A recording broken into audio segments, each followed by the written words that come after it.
ಒಂದು SIR ಅನ್ನುವಂಥ ಒಂದು ಮತದಾರರ ಪರಿಷ್ಕರಣೆ ಇದೆ. ಈ ಒಂದು ಪರಿಷ್ಕರಣೆಯ ವಿವರವಾಗಿ ತಿಳಿಸಿಕೊಳ್ಳಲಿಕ್ಕೆ ನಮ್ಮ ಪಕ್ಕದ ಕೊಳ್ಳೇಗಾಲ ತಾಲೂಕಿನ ಮಾಜಿ ಶಾಸಕರಾದಂಥ ನಂಜುಂಡಸ್ವಾಮಿ ಅವರು ಆಗಮಿಸಿದ್ದಾರೆ. ಮತ್ತು ಅದರ ಜೊತೆಗೆ ಮಂಡ್ಯ ಜಿಲ್ಲಾ ಕಾಂಗ್ರೆಸ್ ಪಕ್ಷದ ಅಧ್ಯಕ್ಷರಾದಂಥ ಗಂಗಾಧರ್ ಸರ್ ಅವರು ಸಹ ಈ ಒಂದು ಸಭೆಗೆ ಆಗಮಿಸಿದ್ದಾರೆ. ಮತ್ತು ಎಲ್ಲ ನಮ್ಮ ಮಳವಳ್ಳಿ ತಾಲೂಕಿನ ಮಂಚೂಣಿ ಘಟಕದ ಎಲ್ಲ ಮುಖಂಡರು ಸಹ ಆಗಮಿಸಿರಿ. ನಿಮ್ಮೆಲ್ಲರಿಗೂ ಸಹ ಮತ್ತೊಮ್ಮೆ ಸ್ವಾಗತವನ್ನು ಬಯಸ್ತಾ, ಏನಿವತ್ತು ಇಡೀ ದೇಶಾದ್ಯಂತ ಒಂದು SIR ಅನ್ನುವಂಥ ಒಂದು ಮತದಾನದ ಪರಿಷ್ಕರಣೆ ದೇಶಾದ್ಯಂತ ನಡೀತಾ ಇದೆ. ಇದು ನಿಜವಾಗಲೂ ಒಂದು ಆಂದೋಲನವನ್ನೇ ಸೃಷ್ಟಿ ಮಾಡಬೇಕಾದಂಥ ಅನಿವಾರ್ಯ ಇವತ್ತು ಕಾಂಗ್ರೆಸ್ ಪಕ್ಷಕ್ಕಿದೆ. ಯಾಕೆ ಅಂತಂದರೆ ದೇಶವನ್ನು ಆಳ್ತಾ ಇರ್ತಕ್ಕಂಥ BJP ಮತ್ತು NDA ಪಕ್ಷಗಳು ತಮಗೆ ಸಿಗದೇ ಇರ್ತಕ್ಕಂಥ ಮತಗಳನ್ನು ಈ ಒಂದು ಮತದಾನದಿಂದ ದೂರ ಉಳಿಸಲಿಕ್ಕೆ ಈ ಒಂದು SIR ಅನ್ನುವಂಥ ಒಂದು ಪರಿಷ್ಕರಣೆಯನ್ನು ಮಾಡ್ತಾ ಇದ್ದಾರೆ. ಇದರಲ್ಲಿ ಏನು ಹಿಂದುಳಿದ ವರ್ಗದವರು ಮತ್ತು ಬಡವರು, ಬುಡಕಟ್ಟು ಜನಾಂಗದವರು, ಕೂಲಿಕಾರರು, ಅಲ್ಪಸಂಖ್ಯಾತರು, ದಲಿತರು ಯಾವ ರೀತಿ ಅವರ ಮತದಾರರ ಪರಿಷ್ಕರಣೆ ಮಾಡುವಾಗ ಒಂದು ರೀತಿಯಲ್ಲಿ ಏನು ಡಾಕ್ಯುಮೆಂಟ್ ಇದೆ, ದಾಖಲಾತಿಗಳು, ಅಂತ ದಾಖಲಾತಿಗಳನ್ನ ಒದಗಿಸ್ಲಿಕ್ಕೆ ಆಗ್ತಾನೆ ಕೋಟ್ಯಾಂತರ ಜನರ ಮತದಾನವನ್ನ ಕಸ್ಕೊಳ್ತಾ ಇದ್ದಾರೆ.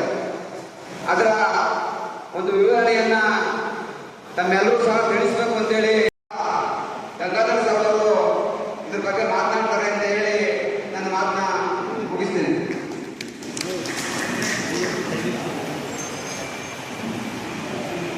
ಈ ಒಂದು ಸಭೆಗೆ SIR ಏನು ಒಂದು ಉದ್ದೇಶ ಅಂತ ಎರಡು ಮಾತನಾಡಿಸ್ತಕ್ಕಂಥ ನಿಮ್ಮೆಲ್ಲರಿಗೂ ಧನ್ಯವಾದಗಳು. ಈಗ ನಿಮಗೂ ಕೂಡ ಮುನ್ಸಿಪಾಲಿಟಿ ಅಧಿಕಾರಿಗಳಿಗೆ ಸಂಬಂಧಪಟ್ಟವರಿಗೆ ಜಿಲ್ಲಾಧಿಕಾರಿಗಳ ಮೂಲಕ ಅಲ್ಲಿಗೂ ಕೂಡ ಮಾಹಿತಿಯನ್ನು ಕೊಟ್ಟಿದೆ.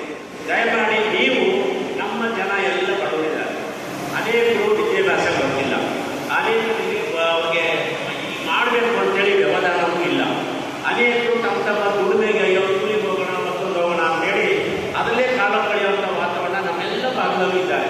ಹಾಗಾಗಿ BLA 2ಗಳು ದಯಮಾಡಿ ನೀವು ಏನು ಕಳೆದ ಗ್ಯಾರಂಟಿಯ ಕರಪತ್ರಗಳನ್ನು ಊರಿಗೆ ಮನೆಗೆ ಹೋಗಿ ಕೊಟ್ಟಿದ್ರಿ, ಅದೇ ರೀತಿ ದಯಮಾಡಿ ಈ ಚುನಾವಣೆಯಲ್ಲಿ ಕೇವಲ 2 ತಿಂಗಳು ನೀವು ಕೆಲಸವನ್ನು ಮಾಡಬೇಕು. ಆ 2 ತಿಂಗಳು ನಿಮ್ಮ ಜೊತೆಗೆ ಈಗಾಗಲೇ ನಮ್ಮ ಅಧ್ಯಕ್ಷರು ಒಂದು ದೊಡ್ಡ ಕೆಲಸವನ್ನು ಮಾಡಿದ್ದಾರೆ.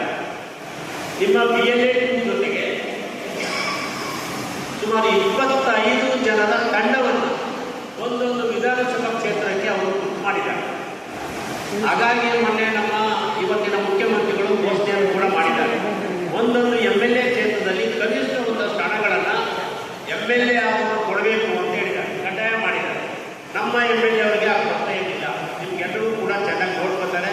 ನೀವು ದಯಮಾಡಿ ಹಣ ನಾನು ಖರ್ಚು ಬೇಕಣ್ಣ, ನಾನು ಓಡಾಡ್ತಾ ಇದ್ದೀನಿ, ಅವ್ರು ಕಾಫಿ ಕೊಡಿಸ್ಬೇಕು, ತಿಂಡಿ ಕೊಡಿಸ್ಬೇಕು ಅಂತೇಳಿ ದಯಮಾಡಿ ನಮ್ಮ ಜಿಲ್ಲಾಧ್ಯಕ್ಷರು ಬ್ಲ್ಯಾಕ್ ಅಧ್ಯಕ್ಷರಾದಂಥ ರಾಜು ಮತ್ತು ದೇವರಾಜು ಮತ್ತು ನಮ್ಮ ಲಿಂಗಣ್ಣ ಇವುಗಳ ಮೂಲಕ ನೀವು ಮಾನ್ಯ ಶಾಸಕರನ್ನು ಭೇಟಿ ಮಾಡಿ ಅವರು ನನಗೆ ನೆನ್ನೆ ಫೋನ್ ಮಾಡಿ ಹೇಳಿದ್ರು, ಅಣ್ಣ ನಾನು ಬರ್ತಾ ಇಲ್ಲ, ಈಗ ಆಗಿದೆ, ದಯಮಾಡಿ ನೀವು ಹೋಗಿ ಎಲ್ಲ ಮಾಹಿತಿ ಕೊಟ್ಟು ಬರೋಣ, ನಾನು ಫಾಲೋ ಮಾಡ್ತೀನಿ ಅಂತ ಗಂಭೀರವಾಗಿ ತಿಳ್ಕೊಳ್ಬೇಕು ಅಂತೇಳಿ ವಿನಂತಿಯನ್ನು ಮಾಡ್ತಾ ಇದ್ದಾರೆ. 2